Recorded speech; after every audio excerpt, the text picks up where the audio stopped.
अस्सलाम वालेकुम, मैं मोहम्मद सोल और आप देख रहे हैं क्रिप्टोफिकर। क्रिप्टो मार्केट से रिलेटेड कुछ अहम खबरों को आज की इस वीडियो में डिस्कस करेंगे। यहाँ पर हमें नज़र आता है बाइडन जो है वो स्टिल कोविड की वैक्सीन लगा रहे हैं, तो आप समझ सकते हैं कि कोविड की क्या सूरत हाल आने वाले वक्तों में हो सकते हैं। जैनेट येलन हैं, अब ये जो है वो आप देख चुके होंगे, यहाँ पे United states secretary of treasury हैं। इनके हवाले से जो ऑथर हेस ने कहा है कि gas who is pumping BTC and Ethereum, पूरा आर्टिकल है ऑथर हेस का। इसमें ये कहना है इनका कि जो दामाद जो यूएस ट्रेजरी की जानिब से किए जा रहे हैं और फेड वगैरह की जानिब से किए जा रहे हैं, उनमें जो है वो कोई सदाकत समझ लीजिए या फिर जो है वो यूएस इकोनॉमी को संभालने के काबिल जो है वो नहीं है। इसी के साथ जो है वो बिटकॉइन .com जो है उनका ये कहना है कि ट्रेजरी सेक्रेटरी जेनेट येलन जो US financial stability risk could materialize sides dangerous and volatile environment. अब इनमें इस खबर के मुताबिक जो इनका ये कहना है कि जो ये जेनेट येलन है, इनका ये कहना है कि आने वाले वक्त में काफ़ी ज़्यादा मार्केट और ज़्यादा वॉलेटाइल हो सकती है, इन्फ्लेशन उसी तरीके से रहेगा।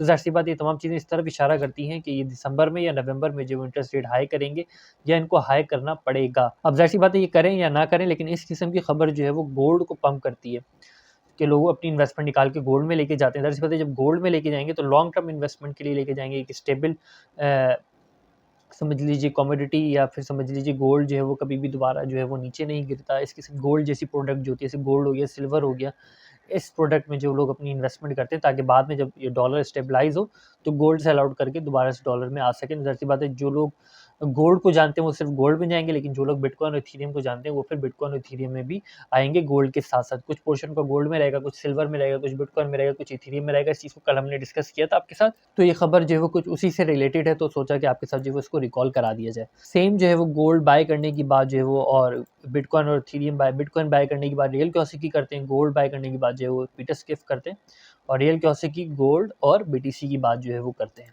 अब हमें क्या नजर आता है नेक्स्ट जो है वो, UK votes in favour of recognizing bitcoin crypto as regulate financial instrument. ये सिर्फ बात है, जब ऑफिशियली हो जाएगा उसके 1 या 2 महीने बाद जब भी तमाम चीज़ें चलने लगेंगी तब भी इस बात पर यकीन किया जा सकता है कि ये ऑफिशियली है। ऑल्दो कि अगर ऑफिशियली अनाउंस भी हो जाता है, कोई बिल भी पास हो जाता है, लेकिन उसके अगर 1 या 2 महीने तक सस्टेन नहीं रहता तो उस पर यकीन करना काफ़ी ज़्यादा मुश्किल है।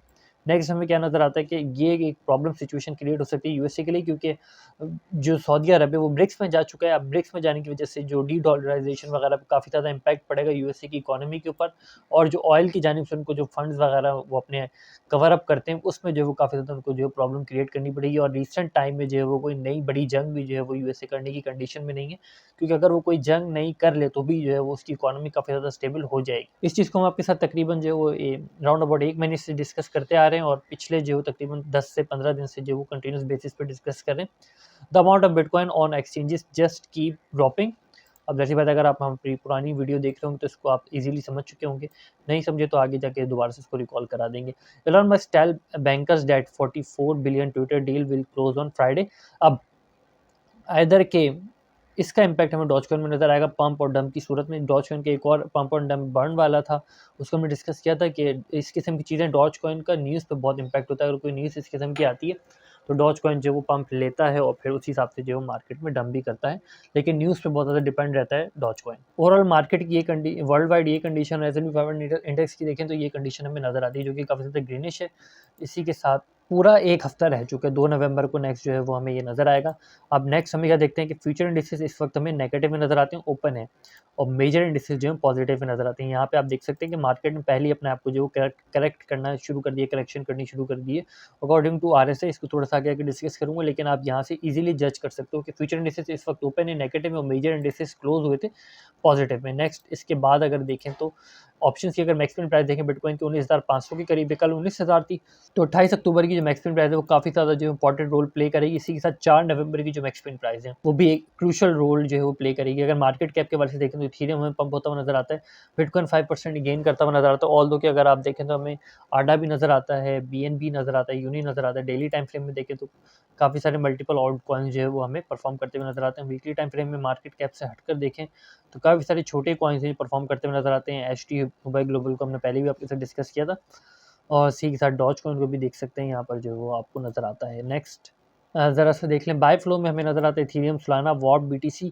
जो कि एक बुरी खबर हो सकता है। वॉट BTC का वॉल्यूम बढ़ना कोई अच्छी सिचुएशन नहीं होती है, लोगों का वॉट BTC बाय करते हैं, जैसी बात है, उसके बदले वो फिर लोन लेते हैं और फिर ये बहुत बुरी सिचुएशन में चला जाता है, कोई भी वॉर को, इथेरियम को या BTC को। XRP सेलिंग पोजीशन में हमें नज़र आता है। XRP के साथ ABT लोग जो है वो TRY EUR में जा रहे हैं, USDT में जा रहे हैं, BUSD में जा रहे हैं। सेलिंग पोजीशन में XRP, APT, OP, AVX के साथ link, CSZ, Doge, LTC, Luna classic, Klay भी जो है वो शामिल है, लेकिन इतना बड़ा वॉल्यूम जो है वो नहीं है। इसी के साथ देख लें ज़रा यूएस स्टॉक को, तो यूएस स्टॉक को अगर इस पोजीशन देखें 3 दफ़ा CPI की रिपोर्ट्स में अगर आप देखें तो क्रैश नज़र आता है। और ये थी जुलाई की और फिर ये थी अगस्त की CPI रिपोर्ट के बाद थोड़ा बहुत पंप नज़र आता है, यानी कि 2 महीने जो हुए हमें पंप नज़र आया। उसको मार्केट ने करेक्शन लेनी शुरू करी है। ये FOMC की मीटिंग थी इस सर्किल पे, जहाँ पे इस जो FOMC की ये 27 जुलाई को जो इंटरेस्ट रेट अनाउंस हुआ, उसके बाद मार्केट ने पंप किया था। तो इसमें मीटिंग हुई थी, इसमें मीटिंग इस मीटिंग के मिनट्स जो है वो इसमें रिलीज़ हुए थे। इसमें बताया गया था कि अब इंटरेस्ट रेट को और बढ़ाया जाएगा। और राउंड अबाउट इसी पोजीशन से जो है वो अगर आप देखें तो एक डॉजी कैंडल हमें क्रिएट होती हुई नज़र आती है, और मार्केट ने जो है वो करेक्शन ली सबसे पहले, फिर यहाँ से थोड़ी बहुत सपोर्ट मेंटेन करने की कोशिश करी, फिर कंटिन्यूस रिजेक्शन ली 13 सितंबर की CPI की रिपोर्ट में, फेड इंटरेस्ट रेट में भी।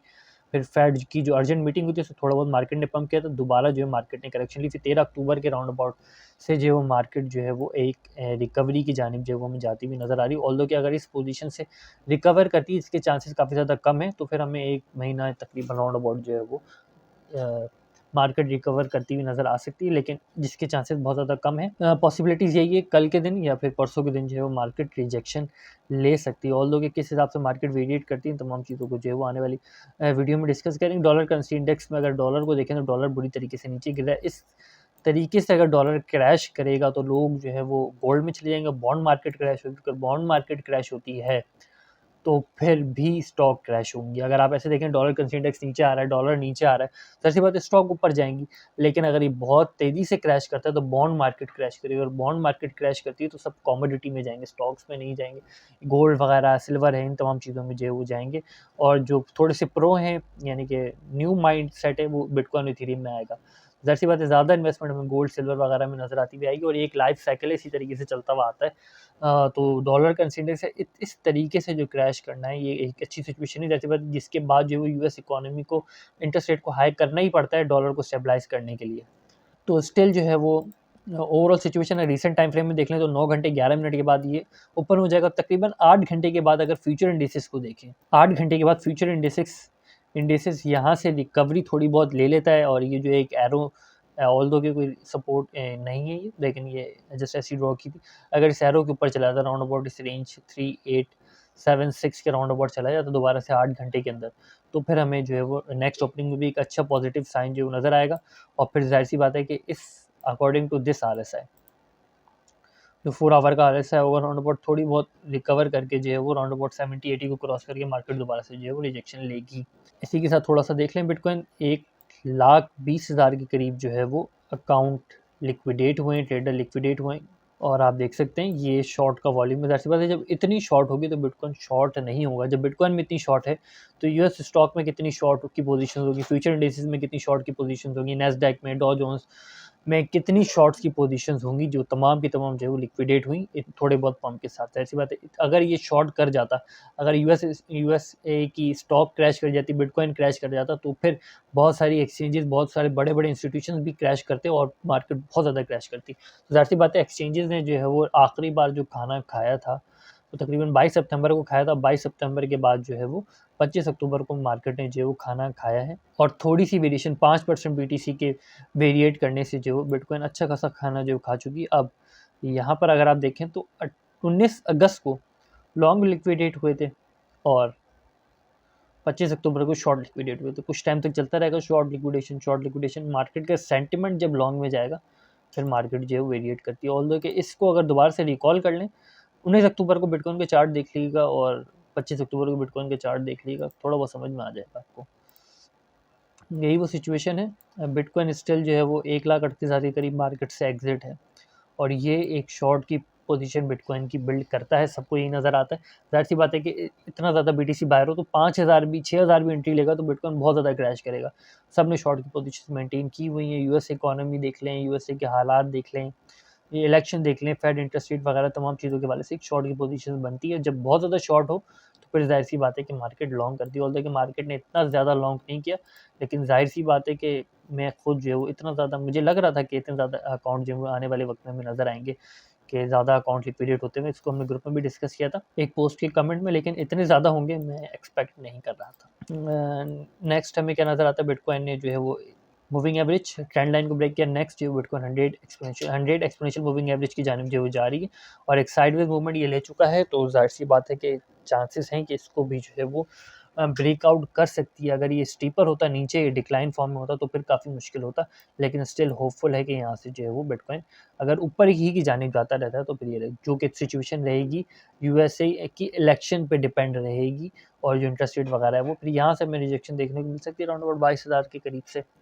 लेकिन ये तमाम चीज़ें जो यूएसए इलेक्शन, एस&पी 500 इंडेक्स, नैस्डैक पे डिपेंड करेंगी। इस वक्त जो है वो ऑल सिनेरियोज देखें अगर तो वो शॉर्ट की बिल्ड है, लेकिन अगर शॉर्ट की पोजीशन बहुत ज़्यादा होंगी तो मार्केट ऊपर जाएगी।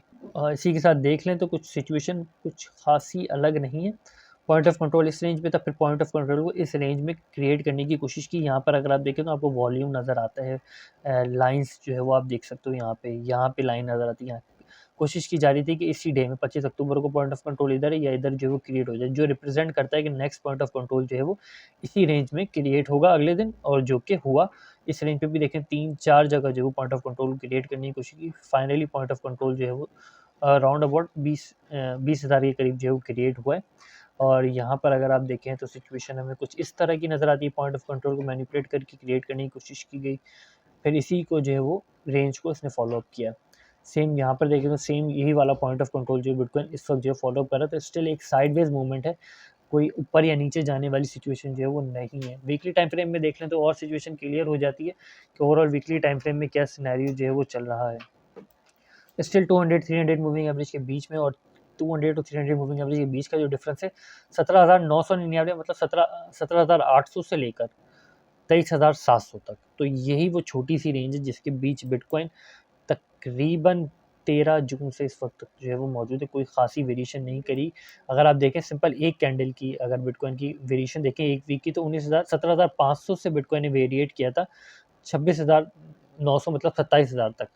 27,000 से बिटकॉइन जो 17,000 तक की वेरिएशन बिटकॉइन ने ली थी। अगर इस कैंडल में भी देखें तो 34,000 से जो है वो बिटकॉइन ने 25,000 की वेरिएशन ली थी।